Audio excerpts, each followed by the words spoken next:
look at your headlines. Making headlines today now, UNP electoral organisers meet opposition leader Sajith Premadasa.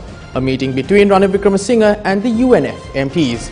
Colombo High Court grants permission to examine the revision application filed by Attorney General against bail being granted to Dr. Rajda Senaratne. Now in international news making headlines, WHO emergency panel to meet this week to discuss a new SARS-like virus in China. Now taking a look at your local news, the Colombo High Court today permitted the examination of the revision application filed by the Attorney General against the order granting bail to ex-minister Dr. Rajda Senaratne in the relation to the White Van media conference. Colombo High Court Judge Manjula Tilakaratne ordered for the examination to take place on the 5th of March and issued notice on the ex-minister to appear in court on that day. The Attorney General filed the revision application as the Colombo Chief Magistrate granted bail to Rajda Senaratne while he was receiving treatment at a private hospital in Colombo within a period of 3 days, even before the ex-minister could be arrested to record a statement.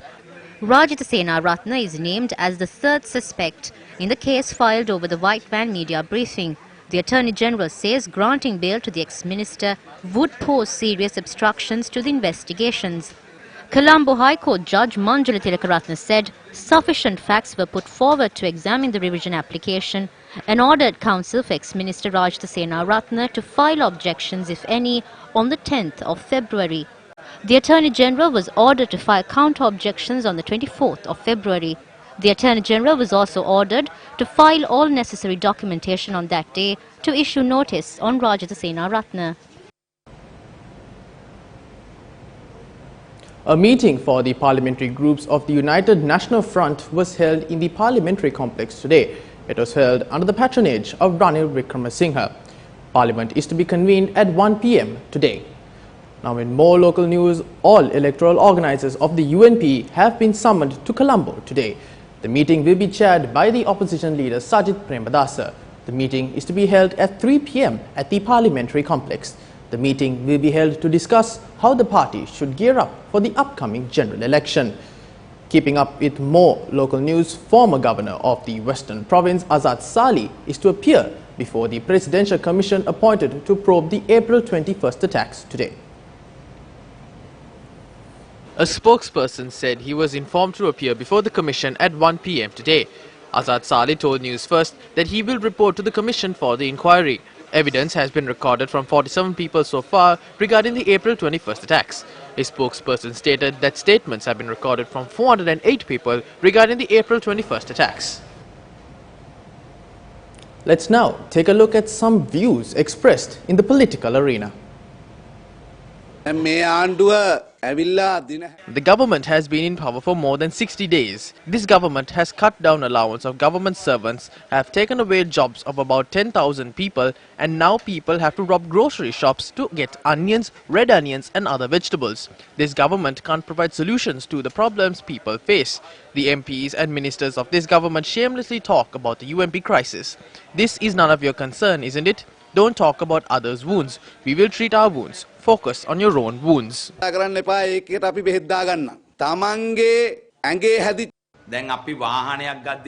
When we buy a vehicle, we always check who the manufacturer is, what company it is, the history and what the name is. Is it reputed in the country? Even when we go to buy a puppy, we check what breed it is. However, we don't look into any of that when appointing a politician. They are appointed as if through magic. In the near future, such people may contest the elections through parties. Our request from the general public is to appoint a people's person. Appoint people who understand the pulse of the common man.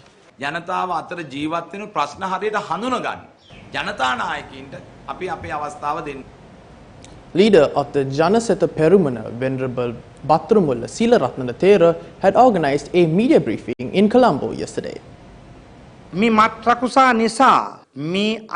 Because of drugs, the lives of the underprivileged children have been lost. Why isn't the government bringing those who are involved in this to justice when it clearly can be done? Arrest those who sell drugs immediately. Don't let them take the law to their hands. I asked the President, the government can get this done within 24 hours. Why isn't it happening? මේ සියලු දේවල් රජයට පුළුවන් පැය 24ක් ඇතුළත නැති කරන්නේ නැත්තේ ඇයි කියන එක අපි ඔබතුමාලගෙන් අහනවා. The Indian naval ship AZATH arrived at the Colombo port yesterday. The Sri Lanka Navy welcomed INS AZATH, which arrived at the port of Colombo on a 3-day official visit. During its stay, it's scheduled to take part in several events in the country, and the ship is scheduled to leave the island on the 22nd of January. Now taking a look at some weather news, the Met Department predicts that there will be an increase in the rainfall today and tomorrow. Showery condition is expected to enhance to some extent, particularly in the southwestern part of the island and in the eastern, north-central, Uva and central provinces today and tomorrow. Several spells of showers will occur in the eastern, Uva and north-central provinces and in Hambantota, Matale district. Showers or thunder showers will occur at several places in Sabaragamu and western provinces and in Galle, Mathura, Kandy and Nuwara districts after 2 p.m. Fairly heavy falls, about 75 mm, are likely at some places in Sabaragamu province and in Kalutara and Galle districts. Wind speed can be increased up to 40 km per hour at times in Mana, Putlam and Hambantota districts. Misty conditions can be expected at some places in Sabaragamu and central provinces during the morning. A suspect in the Kobe-Gane area was arrested for inhumanely shooting and killing a dog, was arrested and remanded by the police until the 3rd of February. The suspect was produced in the Nikavarattiya magistrate yesterday. The investigation was conducted by the Kobe-Gane police based on a phone call they received regarding a video that showed a dog being shot with an air rifle in an animal farm. The police have recorded statements from the workers of the farm and they have presented them to the Nikavarattiya magistrate on the 16th of this month. The security officer of the farm and the alleged air rifle were taken into custody by the police. Former Tinder Corporation Chairman Piyadasa Dissanayake, who is currently serving 12 years rigorous imprisonment after he was found guilty in a bribery case, filed a bail application with the Permanent High Court trial at bar today. The application will be called up on the 17th of February in the presence of Justices Sampath Abekon, Sampath Vijayratna and Champa Janaki Rajaratna. On the 19th of December 2019, former President's Chief of Staff Dr. I.K. Mahanama and former Timber Corporation Chairman Piyadasa Dissanayake were found guilty by the Permanent High Court trial at bar for soliciting a bribe. Piyadasa Dissanayake was sentenced to 12 years of rigorous imprisonment and was fined 55,000 rupees after he was found guilty of 11 counts. Dr. Kusumdasa Mahanama was sentenced to 20 years of rigorous imprisonment and a fine of 65,000 rupees. He was ordered to repay to the state the 20 million rupees he solicited as a bribe. They were found guilty on 13 separate indictments, including soliciting a bribe of 20 million rupees from the head of the Sri Lanka Sugar Company to approve the handover of buildings and steel owned by the Kantale Sugar Factory. Now on to some tragic news. 3 people were killed in an accident that occurred on the KURUNEGALA-NEGOMBO main road near Narmamala today.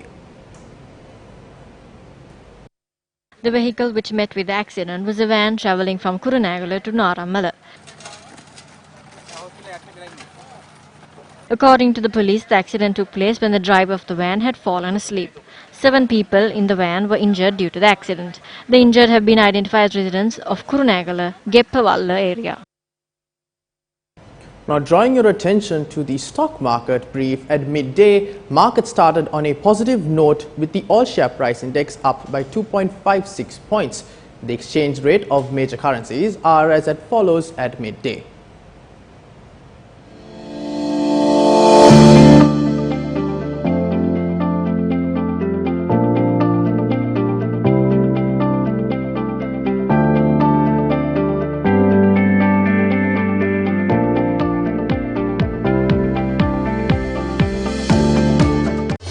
Well, of course, that is a wrap of lunchtime news here on TV1. For more news, log on to our award-winning website at www.newsfirst.lk. For the Newsfirst team, I'm David Paldano. Take care.